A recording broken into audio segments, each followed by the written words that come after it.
Hey everybody, welcome to the Brewing Lounge podcast. Welcome to the lounge. Beep, bop, boop.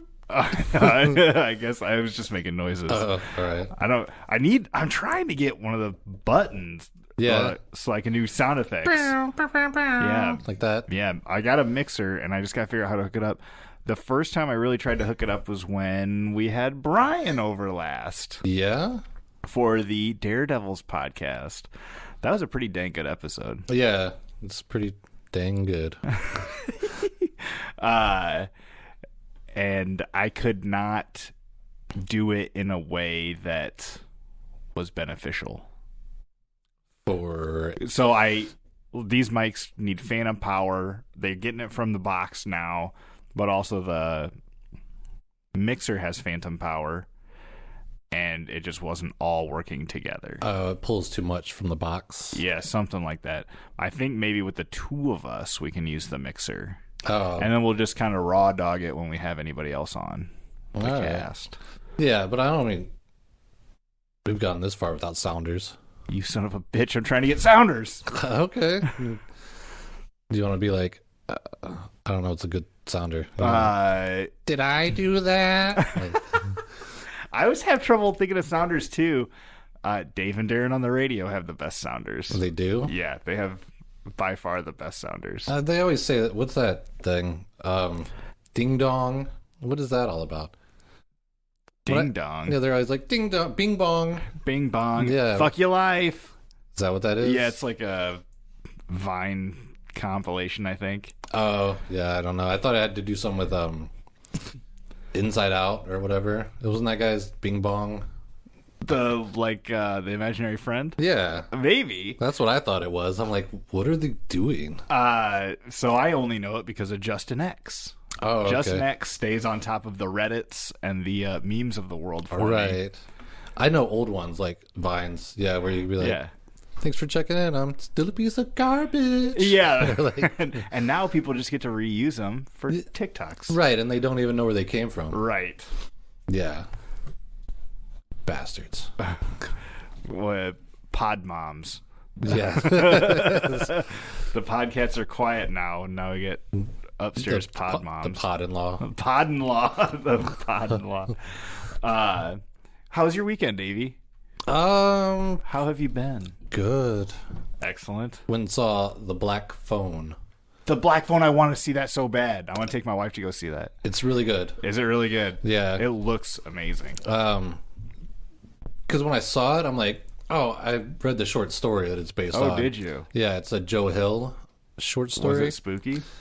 I mean, yeah. You're reading it, so no. Well, exactly. But he's Stephen King's son. IRL? Yeah. Whoa, that's crazy. Right. And I almost didn't say it because I think a lot of people are like, oh, Stephen King's son, Joe Hill. And it's like, but he also did a Horns. If you've seen... Horns. Is that with Elijah Wood? The other one. Harry Potter. Oh, okay. Daniel Radcliffe. Daniel Radcliffe. Yeah. And the Night Sweats. Right. Yeah. Son of a bitch. Son of a goat. Yeah. So he's like pretty good on his own merit. He's also got like a book, Heart-Shaped Box. Okay. That was really good. But I thought that was Nirvana. Yeah, he copped it. The guy in the book is a metal guy. Oh, okay. And he gets like a heart-shaped box in the mail that's got an old man suit in it, and then the old man starts haunting him. Ooh, that's kind of cool. It is kind of cool. But Black Phone, I'd recommend. Okay, checking it out. Yeah, I took the old lady blind. Like she didn't know anything about it. I didn't tell her what movie we were going to, so she couldn't look it up beforehand. That's so crazy because I don't watch a lot of TV, and I've seen trailers for the Black Phone. Yeah. No, but it's good. It keeps you entertained, and I had to hold my old lady's hand because otherwise she would have clawed through my arm. Yeah, it was pretty spooky. It's like it's psychological and spooky. And I have heard lately that a lot of people are not having a good time watching movies where like kids get involved. Oh, yeah. And maybe that's always been some people's trigger or whatever, but lately I've just been hearing it more verbally confirmed, if you will. Right. Well, it's the age of the internet. Yeah. Where you hear a lot more of stuff that probably has been going on for a while. Yeah, that's probably true. That is true. It is true. Yeah. Have you been working on your Halloween list or what? I have a bunch written down, and yeah, I haven't been like working on it. Can we post it in the Blue Ribbon Lounge Facebook page? When I get it done, Yeah. yes, yeah. Yeah, When I'll see what I got, but I don't do like, okay, on the first I'm watching this movie, on the second I'm watching this one. I just make a list and then just kind of pick them out. Yeah. As like as I go. That's fine. Because if it's like during the week and I know my old lady's gonna fall asleep, I'll watch something I want to watch. But if there's like she's gonna watch it, then I'll be like, oh, let's watch a Jason or like a good one. A good one. Yeah. You consider the Jason's ones to be good. Yeah, like ones that you would. Yeah. Okay. I don't know. A like classic. a classic. Yeah. Okay. I mean, good is subjective. Yeah, I mean, maybe your lady just prefers the classics. Yeah. When we watched the old black and white monster movies, like the Universal ones, we did that last year. She fell asleep the whole time. Yeah. Even though they're only like 45 minutes long. Wow, that's crazy. Yeah, they're pretty quick. Yeah, movies used to be way shorter. Yeah. That's good. Anything else? Go anywhere? Eat anywhere? Los Agaves. Los Agaves, a classic. Yeah. We were going to go to Smoking Butts. Okay. But on Friday, it was kind of hot. And so I didn't really want to go to a park and eat barbecue. And so we just went to Los Agaves. Yeah, that Smoking Butts. Did we talk about it on the pod or? No, I just asked you about a recommendation. Yeah, it's Northwest Davenport. They are in the clubhouse of some golf course. Red Hawk. Yeah. And god dang, do they make great barbecue sauce. It was my favorite barbecue sauce before they had a spot. And then they had a couple of spots. They also vend at the Mississippi Valley Fairgrounds. And it's really good. Yeah. Highly recommend the brisket. If you're in the area. If not, let us know what your favorite barbecue place is. Right. And I think they sell their barbecue sauce. Barbecue sauce. So if you wanted to, like, if you're not in the area and you wanted to check it out, I they guess. might ship. Yeah. We're going to get their barbecue sauce and put Blue Ribbon Lounge stickers on it and send them out. Oh, there we go. It's Christmas presents. Yeah. If you interact with the pod, you get put in a chance to win a barbecue sauce by the end of the year. Yeah. There's only going to be like one person or two. Cam, what's up? Right. Or there's or Dave, future Dave. I know you're Future listening to Dave. this. always. Or there's a guy, Bono, Derek Bono, Dan Bono, Dan Bono. Banowski. Yeah, He's a good friend of mine. yeah. He always does. He'll comment or like or Yeah, we should get. He has done a couple of Blue Ribbon Lounge arts. Maybe we should get him to do a podcast art. Oh, Once we get rid of some of these Fry and Bender stickers, right. Which are they on the website? I'll check. Shop. Should I check right now? I can do Abernathy's.com. that. If it takes too long, I can just cut this part out. Right. The magic of editing. ShopAbernathy's.com. So if you don't want to go all the way through the Blue Ribbon Lounge, what I do is I go to ShopAbernathy's.com, hit the little 3 bars in the top left corner, and Google or search Blue Ribbon Lounge.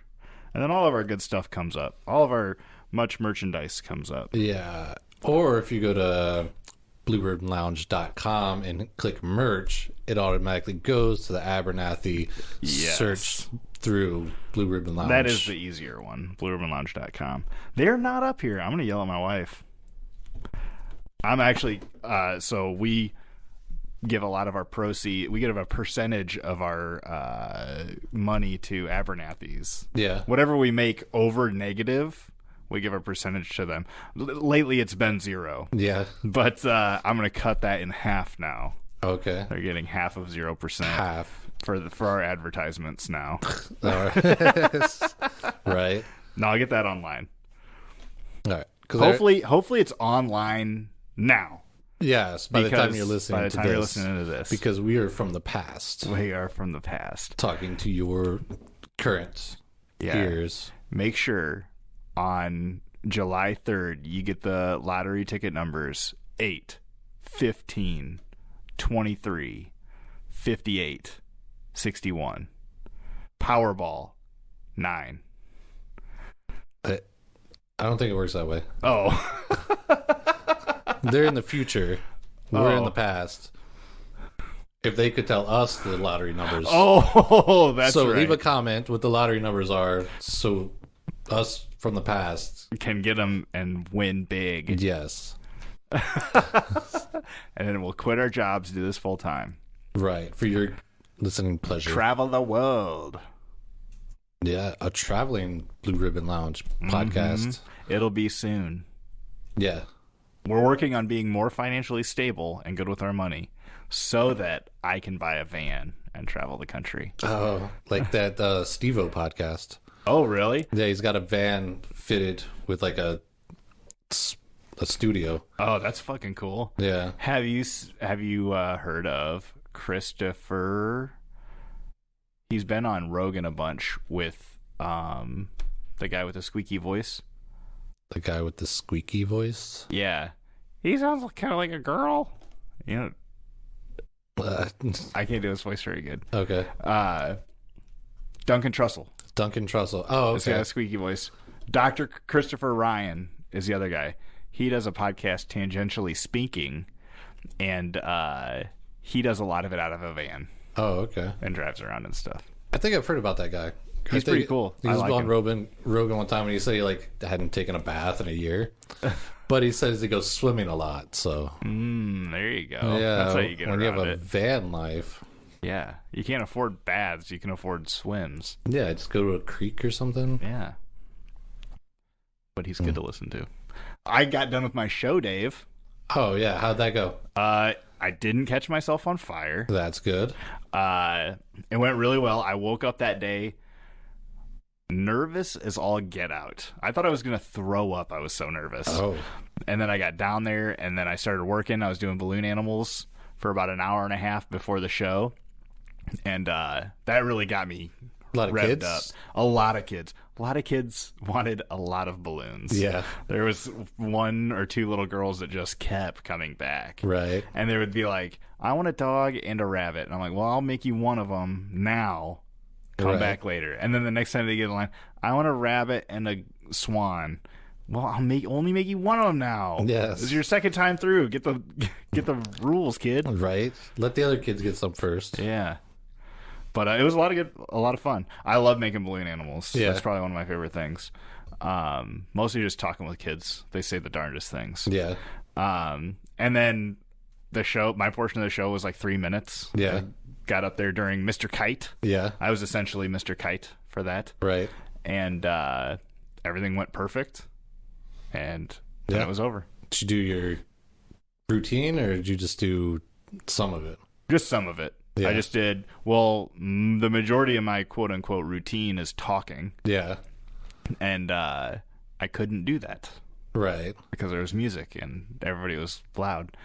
And so I just walked up there, and it was hard to do my feats and then also think about being a performer, because like not all the eyes are on me. I have to like draw them in, and then also listen to cues from the music. Yeah.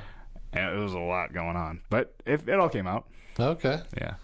Do you think you're going to use music in your show going forward? I'm not looking to do a lot of shows. Oh, okay. I did this show because the guy putting it on, Al Sweet. Sweet. Yeah. I'm going to try to get him on the podcast. Yeah. But he's such a creative, and such a great musician and artist. I mostly just wanted to work with him. And I didn't get to work close with him or anything, but I wanted to be in one of his productions. Right. And it was like big and fanciful and like... What I feel like there was a bubble machine. There was a guy doing bubbles. Oh, okay. He had like sticks with like rope tied to the end of it. Yeah, like the big bubbles. Yeah, and he would like separate out the sticks and make the bubbles big and small. Yeah. Okay. I just envisioned Bubbles. Yeah. Well, and then they did like Octopus's Garden. Yeah. And Al was running around in this octopus hat. And then they brought in like a bunch of kids onto stage, and they were all wearing little squid hats. And yeah. So you would do it again? I would probably do one of his shows again. Imagine like a Disney on Ice, but very local. Yeah. That's what I would contribute it to. That's cool. So was it different people doing different songs, or just one band doing all the songs? The majority... Oh, the music was like a bunch of musicians up there, but a lot of different people highlighting different songs. Okay. And kind of the same with the performers.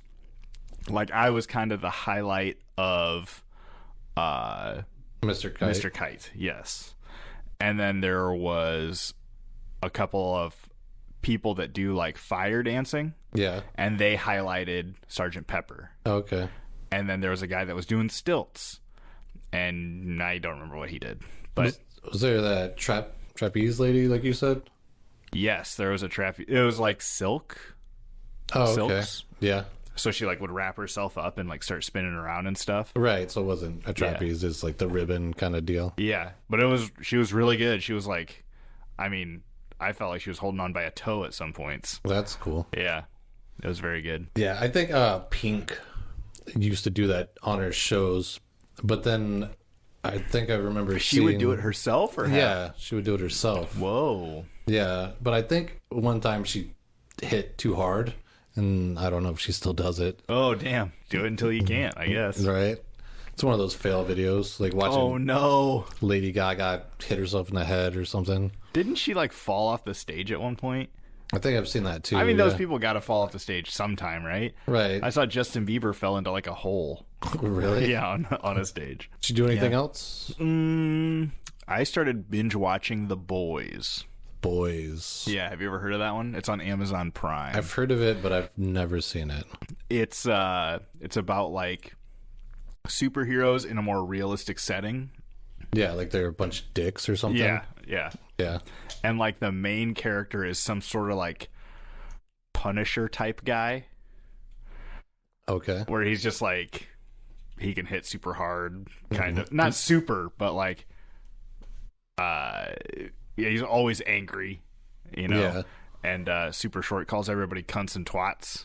Pardon the language. Language warning. All right. But it was pretty good. And he's like British or something. Oh, okay. I'm not a huge fan of the main kid because he's kind of like a Andrew Garfield. Yeah. And I'm not a big fan of Andrew Garfield either. Okay. But just kind of like awkward in a bad way, I feel like. Gotcha. Like I like a Michael Cera from Superbad. Yeah. I think he's awkward in a good way. Gotcha. And there's a couple other people that I like that, but yeah, I get that. I think Superbad is not Michael Cera. Oh, it's not? No, it's some other dude. But Scott Pilgrim, I think, right? Is that Michael Cera? I think so. And that guy's definitely Superbad? not the guy from Superbad. Oh no, You're thinking of Kick-Ass. Kick-Ass. Sorry, that's a different guy. Yeah. Okay, yeah. So I was right. You were right. Yeah. Mike Cera. Okay. I was wrong.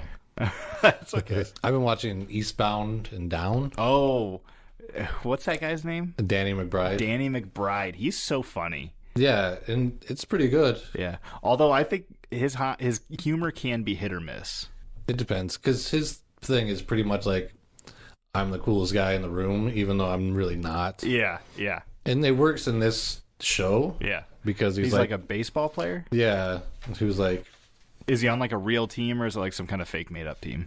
Well, like the story is he got kicked out of Major League Baseball. Okay. And then so he's like picking his life back up, but then he ends up like in the second season, which I just finished, he ends up on like a Mexican baseball team. Okay. Yeah. And then I guess in the third one he's going to go to like a AAA team is kind of where they left it off. I don't know. I haven't watched it yet. I'm in the middle of it. Is AAA pretty low, or is that higher? I think it's like River Bandits. River Bandits are like 2 away from the majors. I have no idea how that works. I know that they're like for the Cardinals, or I thought it was like the Stingrays. Oh, really? Yeah.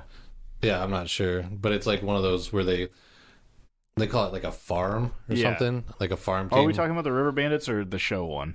The River Bandits. Okay, yeah.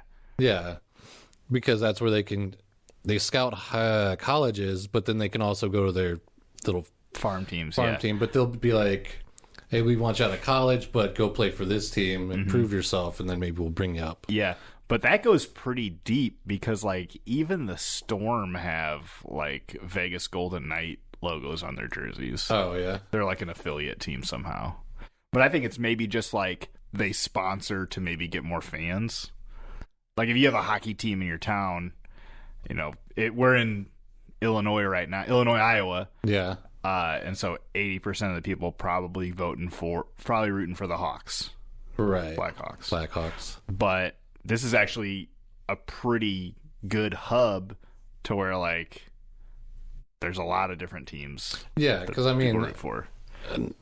No, it's kind of the same, but like I know football, there's like the people who like the Vikings, and then the people who like Green Bay, and then Chicago, and there's a lot of Dallas around here. Dallas. What's the Kansas City Chiefs? Yeah, because they're all like. Well, and that's kind of different because they just recently won. Oh yeah. Yeah. Did they?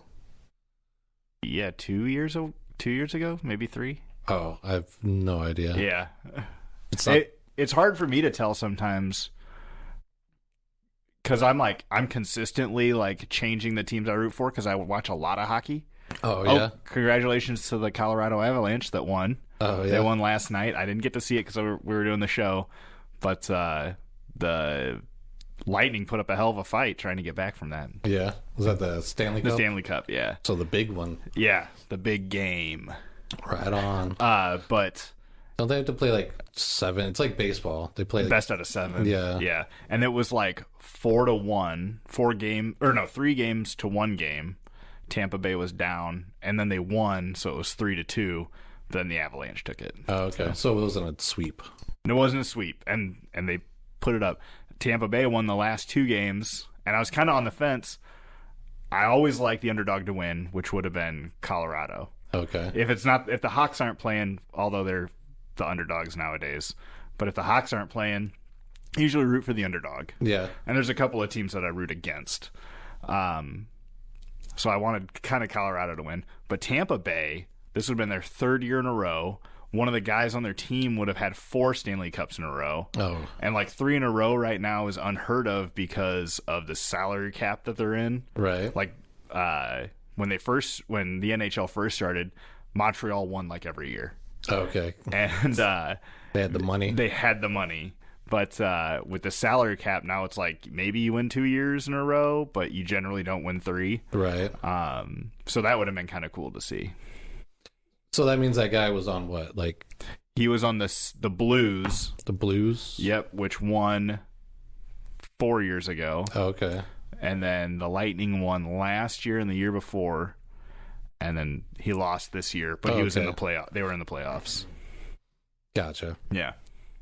So I thought the Penguins. The Penguins are a good team. Did they win last year? Or they didn't. No, they haven't won for a while. I thought they were up there though. They have Sidney Crosby, who was consistently, a top 5 player for a long time. Yeah. But now he's getting kind of old. He still plays really well, but there's just younger, faster kids, and teams are different. It's usually how it happens. Yeah, and then with the salary cap, and I'll get off of sports after this. It's all right. But from what I know about the salary cap, say you got $1 million for a team, and then your Sidney Crosby comes in and wins a bunch of cups, and he wants $500,000 to play. Yeah. So now you got to find out how to pay a bunch of other guys out of half of your salary cap. Oh, so that's gotcha. why when you have good players on a team, it's harder for them to find coexisting players and stuff like that. Yeah. And that's why, so like after Tampa Bay won their first cup, everybody wanted, extra money. Yeah. And they probably have it in their contracts to get extra money. It wouldn't surprise me. But then, if they can't pay them, then they ship them out. Right. And then you broke up your team. Then you got to get good new players again. Yeah. Or players that do one thing really well, and kind of work around it. Yeah. And then that's how the salary cap kind of changed the way that the game is played. Oh, okay. Makes sense. That's enough about sports. That's all right. It just made me think of basketball. That's a good show. Good where movie. they were like, didn't want teams to, or players to switch teams or something because it wasn't as cool as in the old days or whatever. And they didn't want teams to be able to switch cities. Is that what it was? Yeah, and because in the opening it was like, this team went here, and this team went here, and this one here, and this one here. Gotcha. Yeah. Like the Raiders going to L.A. Yeah. Or Las Vegas. Yeah. It was like Oakland, L.A., Oakland, Las Vegas. Or like the Lakers used to be a Michigan team. I believe so. Like the land of 10,000 lakes or whatever. Mm-hmm. And then they went to L.A. L.A. Right. Doesn't make sense. Just a name. Yeah. There's no lakes in L.A. All right. That's enough sports stuff. All right. Although we should do movie reviews. Movie reviews? Yes. Basketball. Basketball? Yeah. Such a good movie. I just want an excuse to watch that again. Okay. I'm just going to watch it Well, tonight. maybe we can set it up and then do a podcast and then at the end say, everybody watch this movie because the next podcast will be a movie review. Yeah, I wonder if we could watch it and we could hear the audio but not get it recorded. I think you're allowed to have audio, but not as long as you're commenting over it. Oh, okay.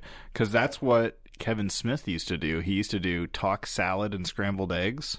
Yeah. And it was a Frasier-based podcast. Oh, okay. So they would watch the episodes and just kind of talk over them. Because I've seen YouTubers that'll like watch a movie with you. They're like, okay, we're going to watch Deadpool. And we're pushing play now. And then they just kind of like riff while you're like, what? It's like your own commentary pretty much. Mm-hmm. Yeah. Yeah. I probably won't be any good at that. No. I'm not too pop culture-y.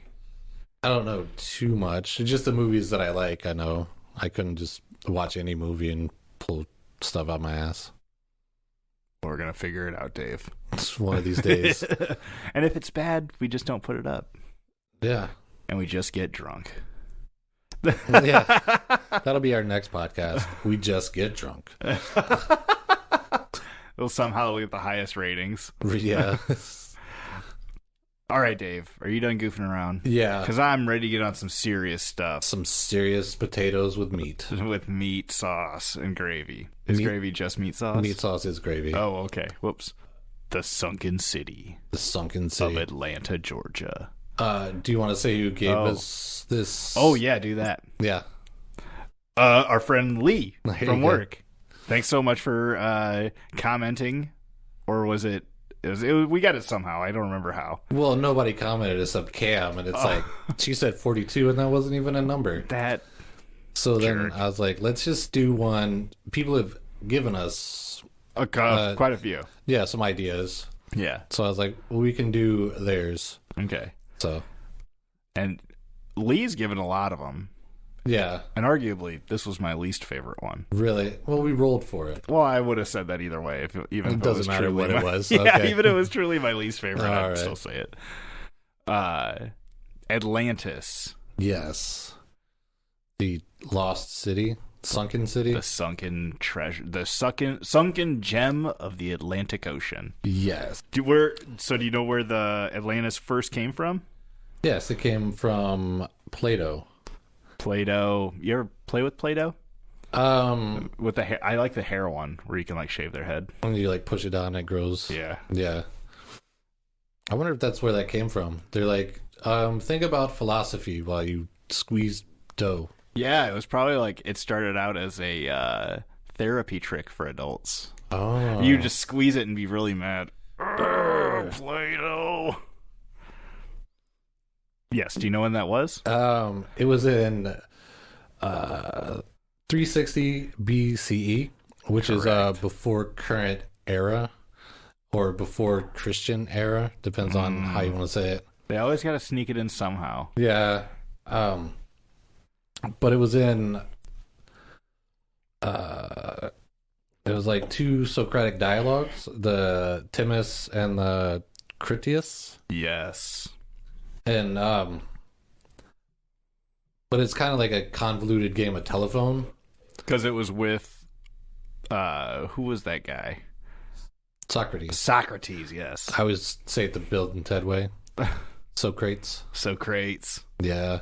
I came across a picture of them with Socrates. Yeah, while you were looking this up? Yeah. Awesome. That's funny. 9,000 years after the events of Atlantis, this Egyptian priest told one of the seven sages from Greece, who then told Critias's grandfather, who then told Critias, who then told Socrates, and then who told Plato, who finally wrote it down in 360 BCE. Jeez Louise. Yeah. That is a pretty big game of telephone. Yeah. Sounds like a book that I read one time. It was translated in a bunch of different languages, and then something about a burning bush. I don't remember. Oh, right. Yeah. It was handed down before it finally got written down. Yeah. Do you know how they described it? Yeah, I got a couple of lines here. And these are... I just pulled a couple of different potentially pointed topics for later in the podcast. Yeah. So it begins, let me begin by observing, first of all, that 9,000 was the sum of years which had elapsed since the war which was said to have taken place between all those who dwelt outside the pillars of Heracles and those who dwelt within them. This war I am now to describe. And so that kind of sets up the timeline. Yeah. The pillars of Hercules were the Straits of Gibraltar. Yeah. It's the ancient name referring to the two promontories at the east entrance of the Strait of Gibraltar. Like the one on the north is the Rock of Gibraltar, and to the south it's either Mont Hachu in Ceuta, or 6 miles to the west, Jebel Musa in Morocco. So those would be considered the pillars of Hercules. Okay. Because, well, it was talking about this war, and Athens, yeah, I think was one of the biggest cities when this started, and so it was kind of like Athens versus Atlanta a little bit. Was that right? Yeah, it's pretty much that they were like a warmongering place, like Atlantis was. Okay. Despite its how people picture Atlantis now, they always think it's like some utopian like place. Yeah. But in the story, it was actually like a warmongering, slave owning, imperialistic kind of state. Yeah, you know what? I guess I was now talking about it with you, and it's so funny how we always have the same topic, but I feel like we always tend to look at it in different ways. Yeah. But I was going off of a lot of like search for Atlantis type feels. Yeah. A lot of stuff I didn't research but kept hearing about was like how they were more technologically superior. They talk about in the story, right? Well, they describe Atlantis as, they just say it's like a island larger than Asia Minor and Libya combined. Okay. And Asia Minor is the Anatolia Peninsula, which is pretty much Turkey. Okay. Which is about like 30,000 or 300,000 square feet. In Libya, I think it was bigger back in Plato's day. Lost some land. Yeah, but the country of Libya now is like 700,000 square miles. Okay. Pretty much Atlanta would be the size of like Argentina or Kazakhstan. Atlantis would be that size. So it was like a million square miles, pretty much, like is what they're saying. Yeah, that's a country, a state. That's crazy. It's only a fourth the size of like America or Canada, though. Only? Yeah. But to be an island? Right. I mean, I guess I don't know how big off the top of my head like New Zealand or Australia are. I didn't write it down, but there's only 9 countries with 1 million or more square miles. Wow. Yeah. And I think crazy.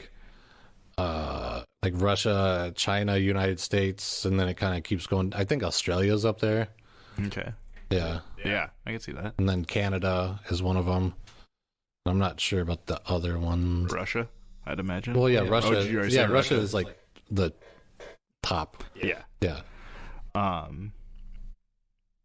So when I was looking through this, and this will maybe make sense later, a lot of the idea is that this was written back when they still believed in multiple gods and things like that. Right. So this city of Atlantis was given to Poseidon within his help of creating the world and people and things like that. Right. And I don't have it right in front of me, but in some point there's a mountain that Poseidon finds a woman in. Right. And so Poseidon fell in love with her and had I guess I didn't read all this. Had intercourse with her, and breaking the ground enclosed the hill in which she dwelt all around, making alternate zones of sea and land, larger and smaller, encircling one another. There were 2 of land and 3 of water, which he turned as with a lathe out of the center of the island, equidistant every way, so that no man could get to the island, for ships and voyages were not yet heard of. Yeah, pretty much the island's supposed to have 3 moats, or something that they say that, Poseidon built.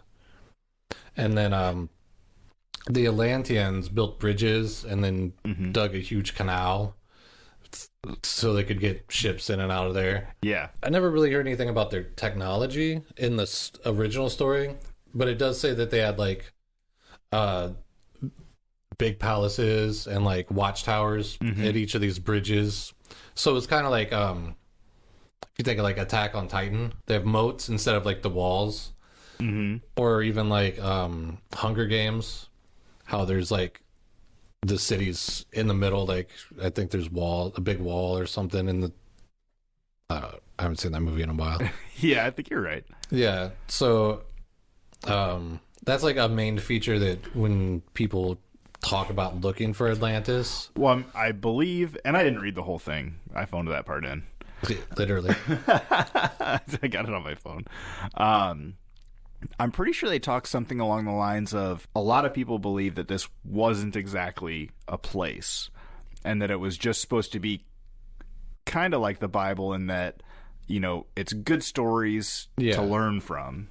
And that's why they think it was passed down by word of mouth. You know, it gets exaggerated and stuff like that. And I believe in there it is told that they get destroyed because of... Like, it was a great mecca and stuff like that. Here, let me see if I have... Well, they say it's like an allegory for the hubris of nations. Like, they got hubris is a good word. Too big for their britches. And they started to expand. And then, like, Athens teamed up with some other people to fight them back because other countries were being conquered by them. Yeah.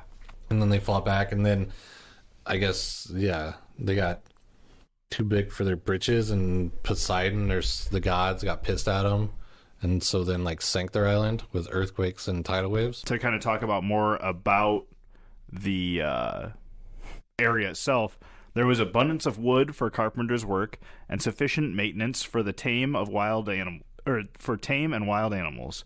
Moreover, there was a great number of elephants in the island, and there was provision for animals of every kind, both of those which live in lakes and marshes and rivers, and also for those which live in the mountains and on plains. And therefore, the animal which is the largest and most voracious of them. So it just kind of like, it makes it kind of seem like a perfect place. Yeah, and I think a lot of that came because after, Pluto Plato wrote his story down, they pretty much took it as a story, because he has another one, I can't think of it right now, but where he uses like other allegories and metaphors from older traditions and like some like real life history, and then spins them together to make a story. Yeah.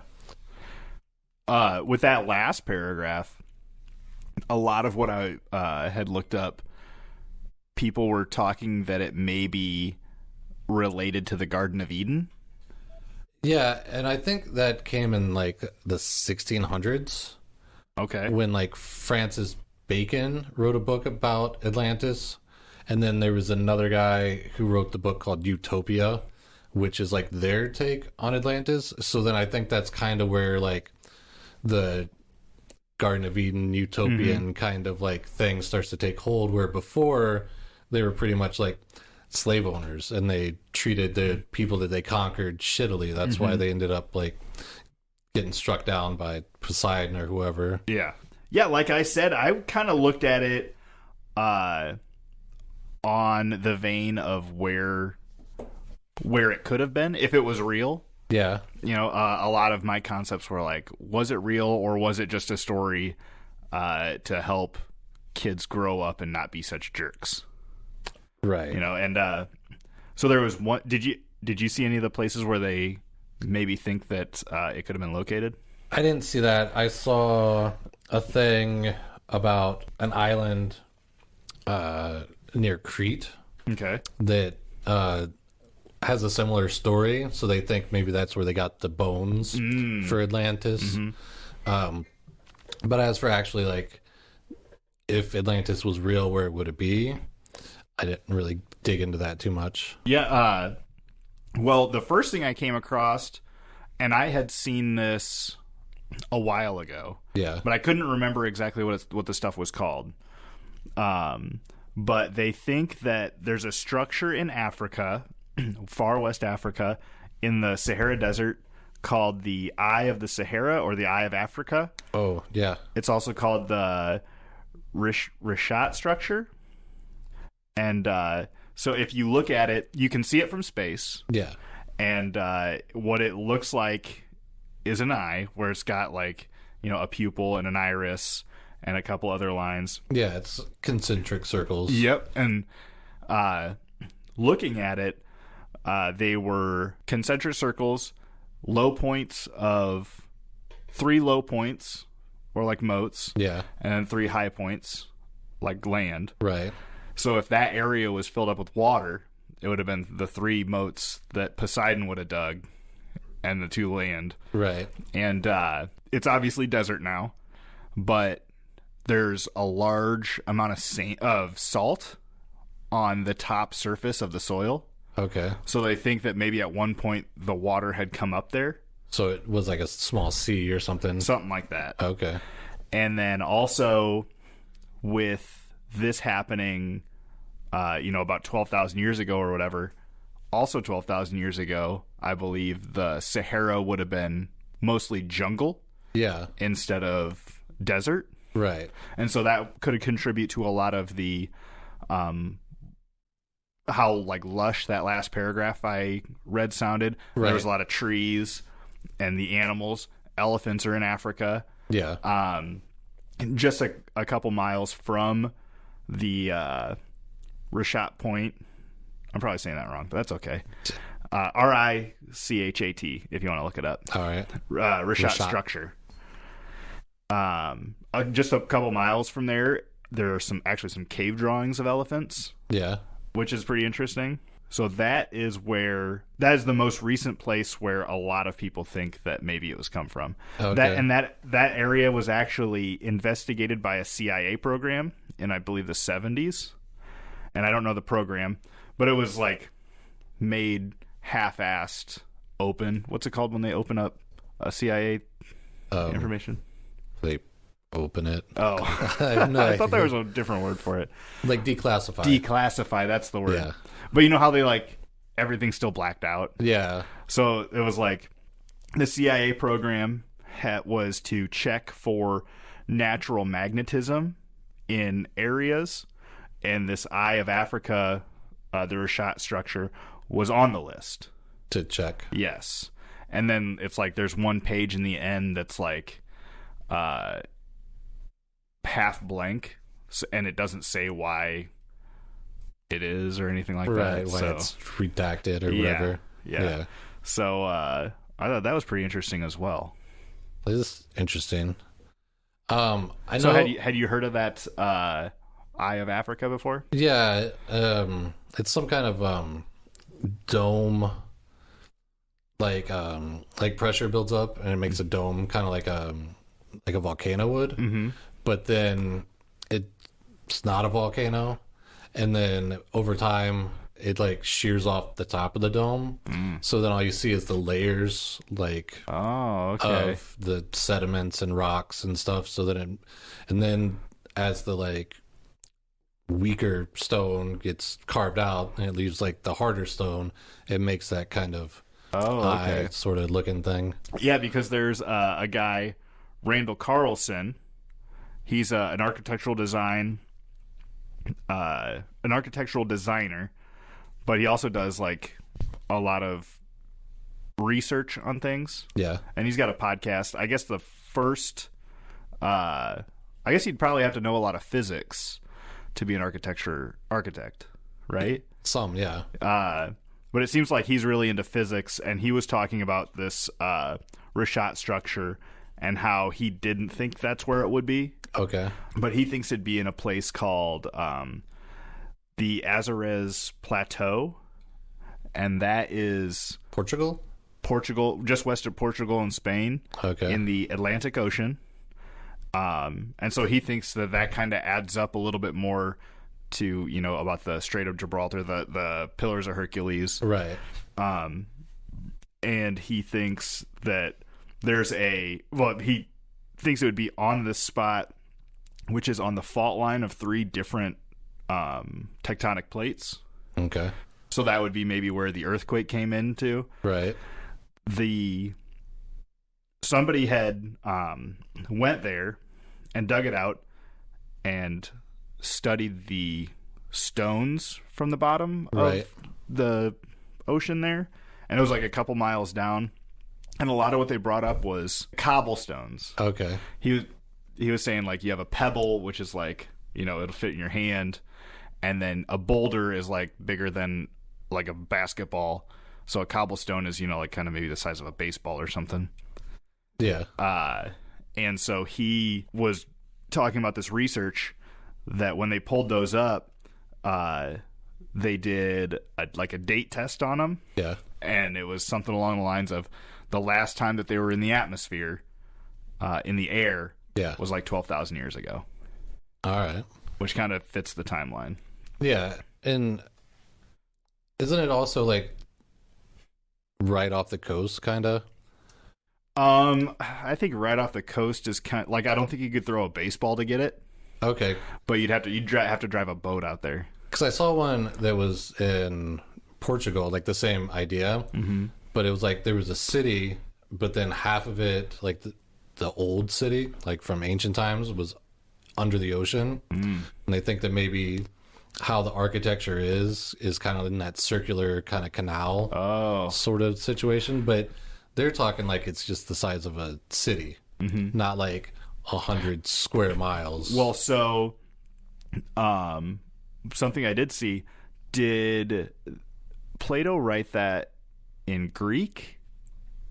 Yeah, it would have been, yeah, or Latin, or Greek or Latin. Yeah. But I had read that the word he used for island, which I can't remember off the top of my head, but that word has like 5 different meanings. Okay. It means island. It means peninsula. Yeah.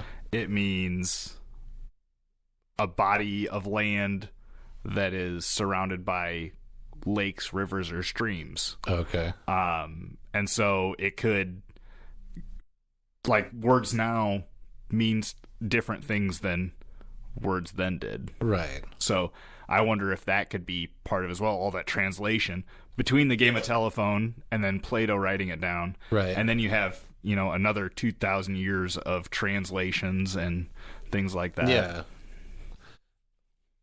So it could be anything. Yeah. I heard that they measured stuff in stadias. Yeah. Long distances. And I also heard that there wasn't an accurate measurement on that. It was right. It was different. Like, a lot of people maybe use the word stadia, but maybe in this city it meant 1,000 yards. In this city it meant just the size of one certain building or something. Yeah. And so that was one thing that could really mix that up, whether it be the size of a state or the size of a city. Yeah, and that was back in the day when like they'd measure in feet, but then not everybody's foot is the same. Yeah. Until like I think one king or somebody or like a Caesar was like, no, you'll measure by my foot. Yeah. And so it was 12 inches, and that's where we get the foot. So yeah, I could see, like, they say it's like a state. Yeah, it's like the length of your arm, but not everybody's arm is the same. Mm-hmm. So I can see how it could be kind of mixed. But have you heard of other sunken places? I saw a lot of images. Yeah.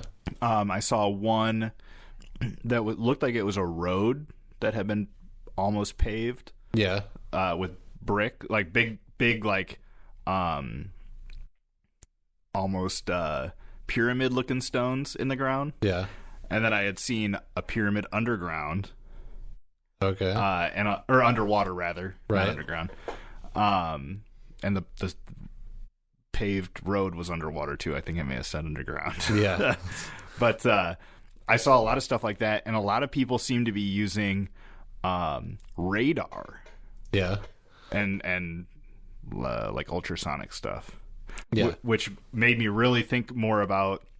Had you heard that they just found this huge, like, ancient temple city Mecca thing in, I think it was Guatemala forest?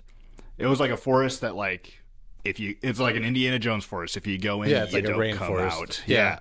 I think I know what you're talking about. They use some kind of sonar from to helicopter or something. Somehow see through the trees. Yeah. To, like, see this huge layout of the city. Yeah. And that's kind of what it made me think about it. Like, that's on land. Yeah, and nobody knew it was there. Yeah. Yeah, because I don't remember. I want to say Siam. Like, from India to Siam, they think this bridge was built. Oh. Because there's some legend about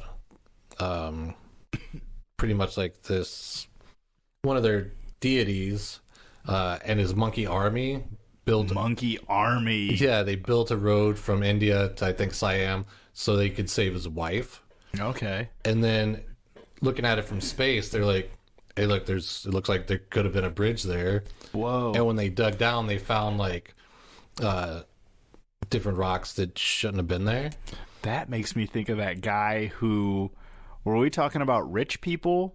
Yeah. The guy that built his name in, like, aqueducts. Yeah. Cut a canal out. Yeah, and then had to fill it back in because Right. his daddy was mad or something. Something like that. But in that area, actually, between Madagascar and India, for a long time, this Philip Schlater in 1864 came up with this idea that there used to be a land bridge, or like a big, they say a continent, but it wasn't an island. It was connected to Madagascar and the bottom tip of India, and then kind of to some of the islands down there, because they found lemur fossils on Madagascar, where they're at now, and they also found them in India, but they didn't find any like in Africa or the Middle East to say like they migrated or whatever. Yeah, so they thought there was this like land bridge that they called Lemuria. Yeah, they think it was like during kind of like the Ice Age, kind of like how we had our land bridge. Okay. From Russia to North America, yeah. or Asia to North America. And this biologist, Ernest Haeckel, Haeckel. He even suggested that in 1870 that maybe Lemuria is where humans came from, like Homo sapiens, because it would have been a good place, a way to get from Africa to like the Asians, and also like traveled up like through India and stuff. Yeah, because I mean, potentially the Asias have more history than European cultures. Is that right? Right. Well, like Egyptian and like Eastern tend to be older. Yeah. Yeah, like they have more history, and like the Middle East also. Like now we just think of it as a big desert, but it used to not be like that. Yeah. And it was really like kind of a cradle of civilization there. Mm-hmm. That's crazy. We're putting all the pieces together, Dave. Yeah. But in people came from Africa. Yeah. we figured it out. But then in the early 1900s, this Helena Blavatsky, who was an acclaimed psychic, I guess, like her predictions came true at such a rate that cops would even ask her to like help out on murder crimes. Oh wow. And one time she was even like, she knew too much, where they like kind of held her as a suspect until they found the real killer, and they're like, okay, you can go. Okay. Yeah, but she said in a book that it was the homeland of the Lemurians, which was a race of four-eyed and four-armed like giants. Whoa. That Goros. Right. That eventually would either evolve into humans, or were like kind of like the aliens in the last 2 episodes ago, where they like seeded the planet or something. And then they left because they were like, man, these guys need you got 4 arms, man. Or because the Ice Age ended and then this Lemuria went back under the sea. The Schlater's hypothesis was later discredited, or like not discredited, but disproved. And it was actually... How could that possibly be disproved? Well, this Alfred Wegener's came up with the theory of continental drift. Oh, okay. It's where how you can put everything together like a puzzle, and then it drifts apart. And he actually presented that in 1812. And everybody laughed him off stage. Yeah, and I didn't know this, but they didn't take that as like fact until 1960. Whoa, 1960? Yeah, that's when scientists were finally like, oh yeah, continental drift. It makes sense. Look at where the fault lines are. Oh my god. And he had it in like the 1800s? Yeah, 1812. 1812? Yeah. Damn. Yeah, and so... what was this guy's name? Alfred Wegener's? Alfred Wegener's. Yeah. And I guess like... when they were going through fossil records and stuff, a lot of scientists were coming up with these land bridge ideas to figure out how, like... to make it make sense. Yeah, to make everything, like, how did dinosaurs get from Africa to South America? Like, I see on this coast there's Tyrannosauruses, and on this coast there's Tyrannosauruses, so there must have been a land bridge, but then they're like... He's like, no, if you put them together, it's like a puzzle. I imagine he like made one out of like blocks and stuff. He's like, no, look at this. Yeah, or he like cut up a map and was like sticking them all together. Yeah, that Lamborghini or that continental drift thing blew my mind, Dave. Yeah, that's crazy. Yeah, I didn't know. 1960s. Yeah, that's when science finally it was like that's what we think. Yeah. But you know what? I say that having grown up with it my entire life. Yeah. If I was taught land bridges and like Pluto's not a planet. Right. But Pluto was he's just a little guy. He's just a baby. He's just still out there. But that's okay. Yeah. Science changes. He's a planet in my heart. Was that all you had for research, Davey? That is all I had. You know what? One thing I meant to look up, but I forgot. The sleeping prophet. had some stuff to say about Atlantis. And how it was gonna. I think he said something along the lines of Atlantis goes from something like from the Gulf of Mexico all the way over to like Spain. Yeah, and it will rise again someday. And well, see the whole Atlantis thing being in the Atlantic Ocean. There's that whole fault line. Oh, I thought you were gonna say sharks. I was like, yeah, sharks. Yeah, there's sharks. There can't be no Atlantis. There's fucking sharks out there. It can't be that big of a king land. Predator. No, there's the Mid-Atlantic Rift. Okay.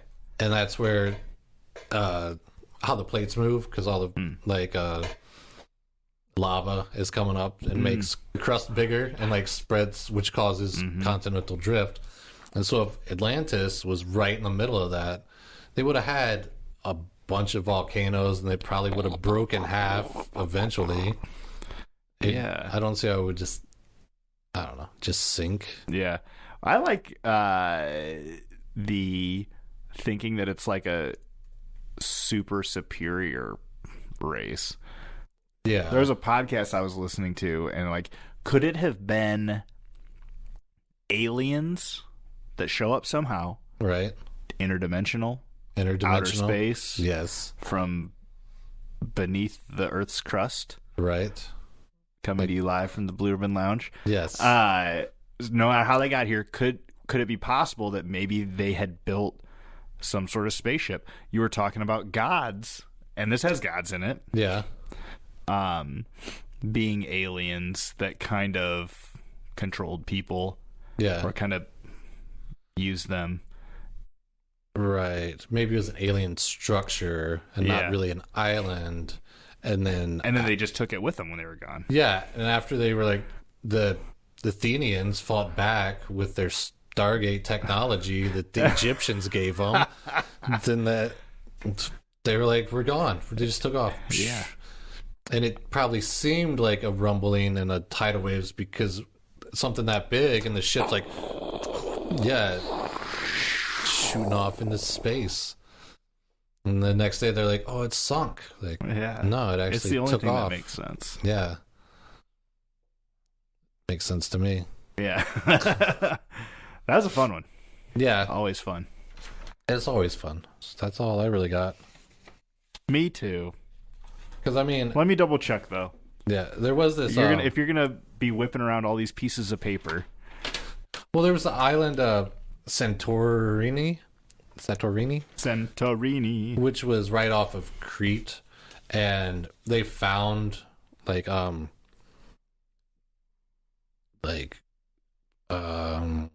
palace type structures, and they think like more advanced kind of structures, mostly because they had a irrigation system, but it was like water into houses. And they also had like a waste system to they actually had bathrooms inside. So they're like, these guys were super advanced. Yeah. That's what I would think. Like, maybe you don't have to walk around lighting every lamppost. Right. Because you run like a little stream of oil to every lamp and then you just light it. And it just...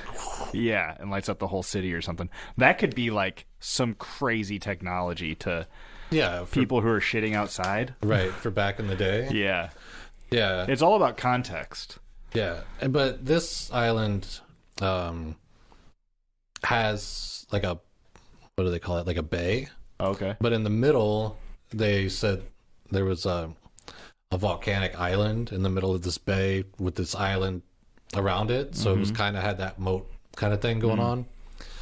And they said that there was probably a palace and like more buildings on this, and then it just, when it erupted, it just blew up.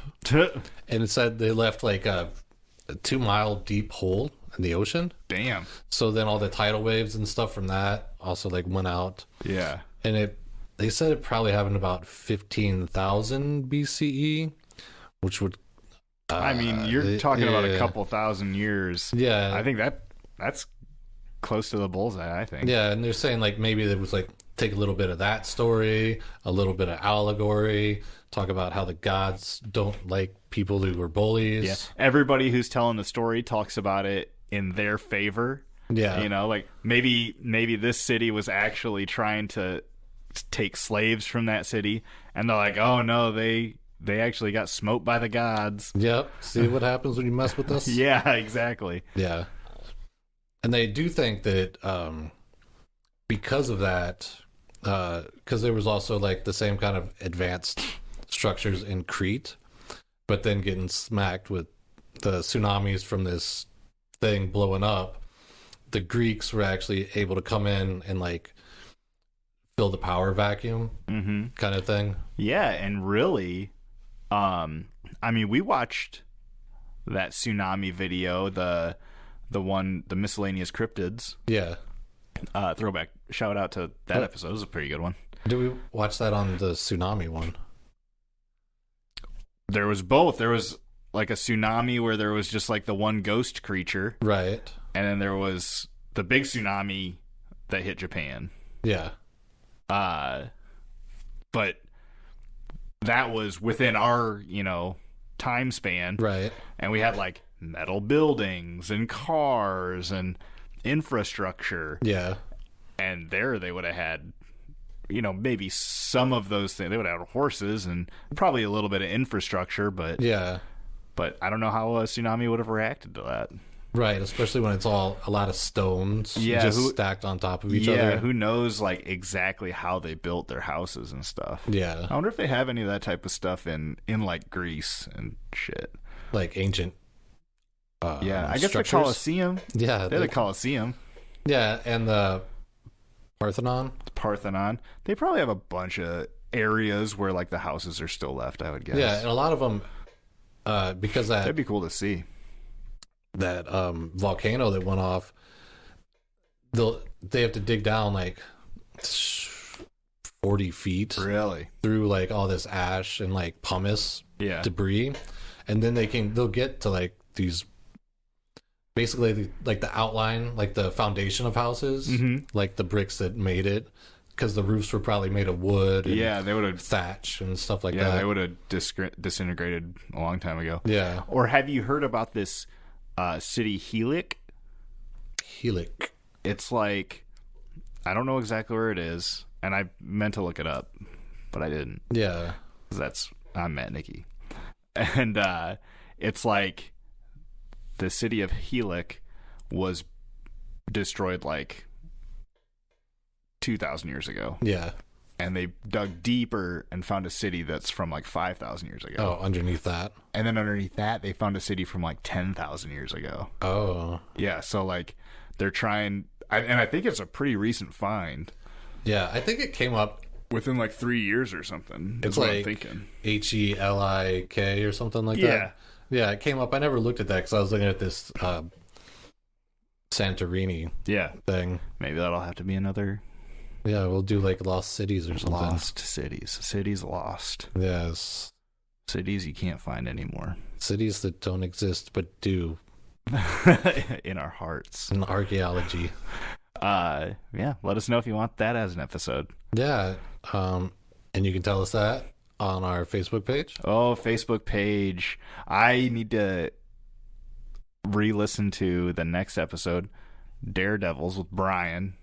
That's what I'm editing right now. It's actually the last episode. Hey, our next episode. Oh, wait, no. Our 4th of July episode. You'll already know. Yes. I was going to announce it, but that doesn't work. Yeah, but I want to try to make sure I pull up some stuff. I want to do the spy line. Yeah. I want to post that in the group. Okay.